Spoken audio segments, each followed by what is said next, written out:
Machiavelli Mills TV, y'all. It is with great sadness that I'm here to report the tragic, untimely passing of Pernell Sweet Pea Whitaker, man. An iconic, legendary, all-time great.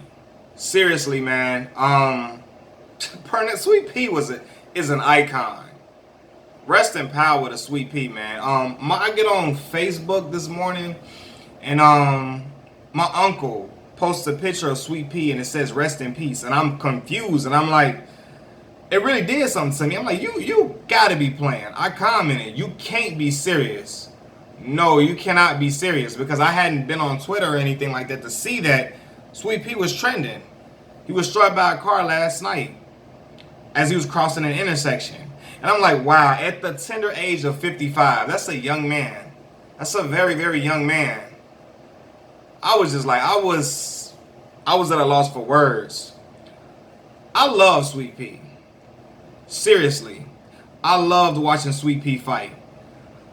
I always tell everybody this, right? My love for boxing cultivated from being around my uncles. My uncles would sit around the TV and watch pay-per-view fights, watch HBO fights. They would watch Evander Holyfield, Mike Tyson. They would watch James Lights Out Tony. They would watch Roy Jones Jr. They would watch all these great fighters, Sweet Pea. They would watch all these great fighters, man. Lennox Lewis. They would watch these fighters all the time that I became enamored with the sport because I would just sit there with them. I was a kid watching with them. So I remember my uncles watching Sweet Pea.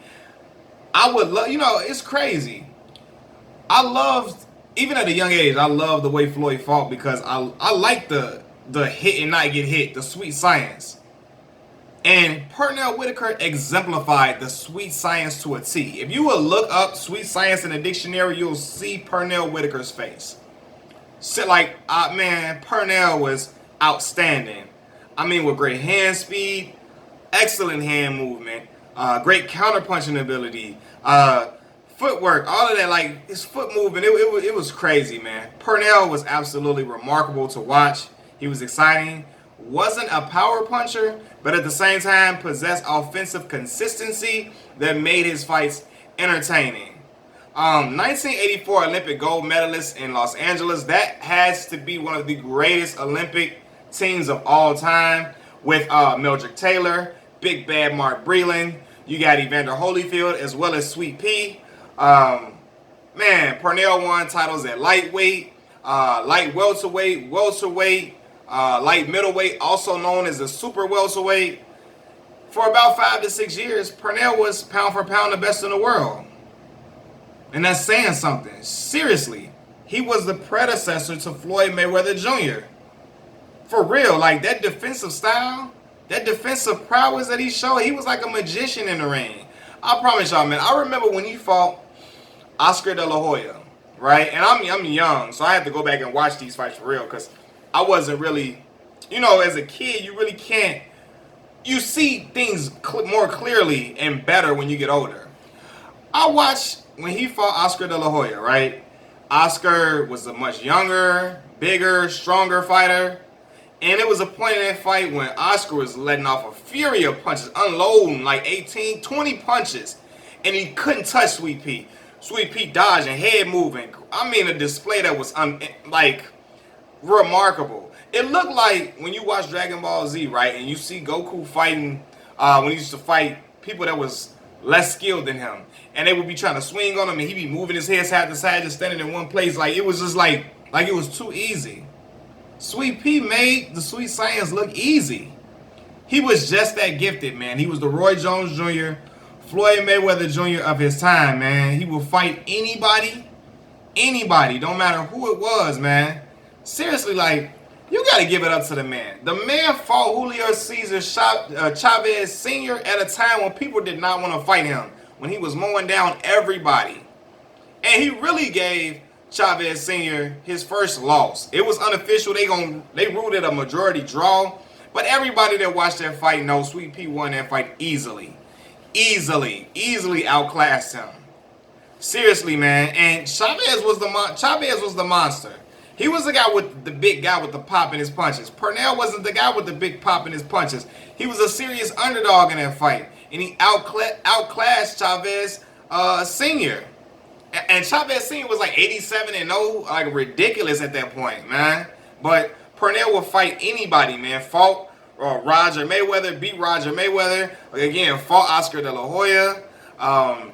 Came at the end of his career, towards the end of his career, he fought very end, past his prime. Fought Felix Trinidad.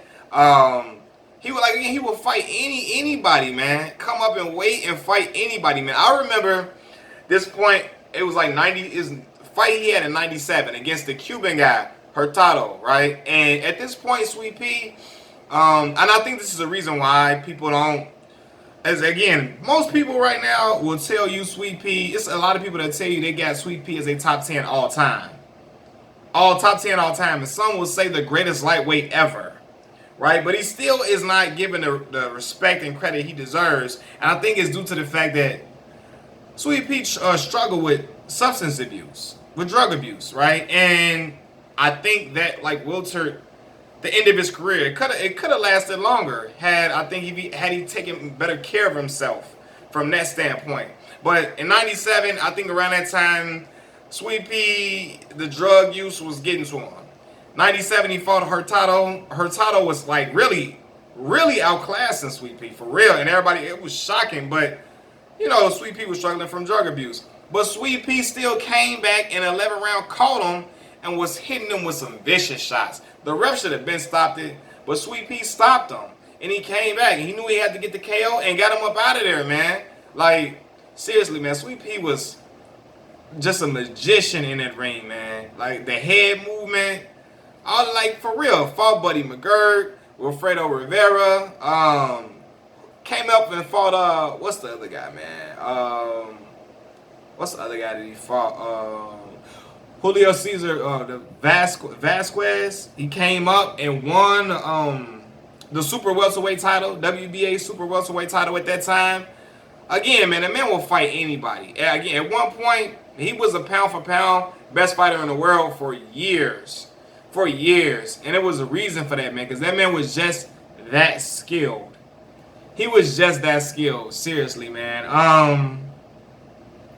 It's crazy. Oh, yeah, in 2002, the Ring ranked him the 10th in their list of the 100 greatest fighters of the last 80 years. That should let you know everything you need to know about Sweet Pea Pernell Whitaker. He was just that good. Max Kellerman was on First Take, and he was talking, and he basically was about to he was talking about how much he loved Sweet Pea, how he had a show when he was in college, and it basically could have been named the Sweet Pea Show because he talked about Sweet Pea more than any other fighter. Because Sweet Pea was the guy that had the most profound effect on him. The most profound effect on him, man. Because the man was he was great, man. He was great. And at his prime, people be like, who you taking? Floyd or Sweet Pea? Floyd or Sweet Pea? I thought Floyd was great in his prime, though. Like, especially when he was the lightweight. 135 pound Floyd, phenomenal. But Sweet Pea was absolutely special. Brilliant. Displayed the sweet science, and he made the sweet science look so cool, man, with the swagger in the ring. He was swaggering. I remember when he was fighting Oscar, he was looking like he was being drunk because he was making Oscar miss so much, and Oscar had to respect it. He had to respect it. Sweet Pea lost that fight. But some people might tell you that even Jim Lampley feels like Sweet Pea won that fight against Oscar. Me personally, I feel like it could have been a draw, truthfully. But it was a great fight nonetheless. And he helped to, you know, a lot of black fighters have the hit and not get hit style, and they get criticized for it, get called running and all of that type of stuff. Sweet Pea did it his way. And he made it look good. And the people had to respect him with that evasive counterpunching style. You gotta respect it. You gotta tip your hat to that man. Rest in peace to Pernell Sweet Pea Whitaker, man. It's still unreal. It is still unreal, man. It's like, wow, man. Wow. One day you could be here and then gone the next. That's why it's always important to give people their flowers while they're here, while they can still smell them. While they can still smell them. Because she had the heart of a lion, man. My lady can tell you. When we went to Vegas, like I'm always in, like I always love boxing. It's always when a boxer dies, you feel it.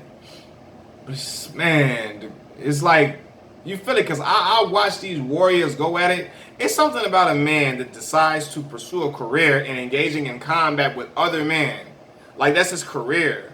It's something about a man. You like, man, that man, that's a different type of dude, man. That's a different type of animal. You engage in combat with other men for a living, for your livelihood, to feed your family, to pay the bills, take care of your family, your mom, your kids, your wife, cousins, sisters, brothers.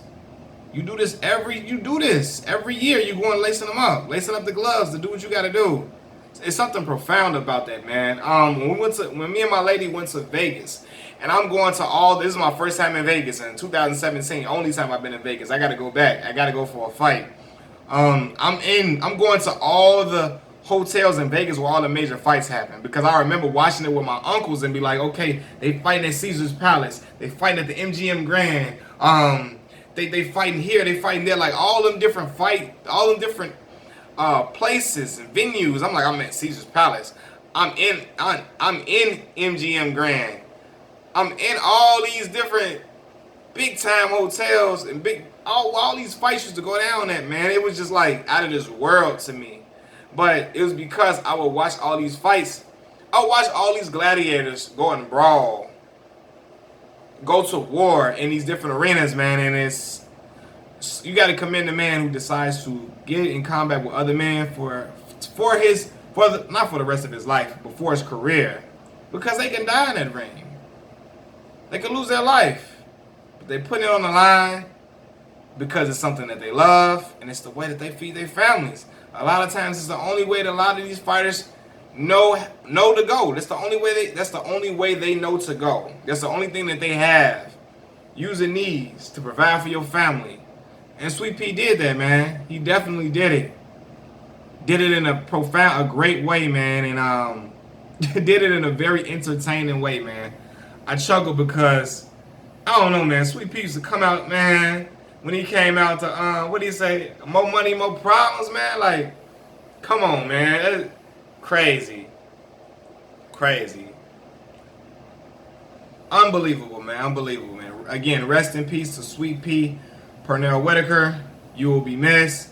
A Hall of Famer. All-time great. Olympic gold medalist. Rest in power. Machiavelli Mills TV.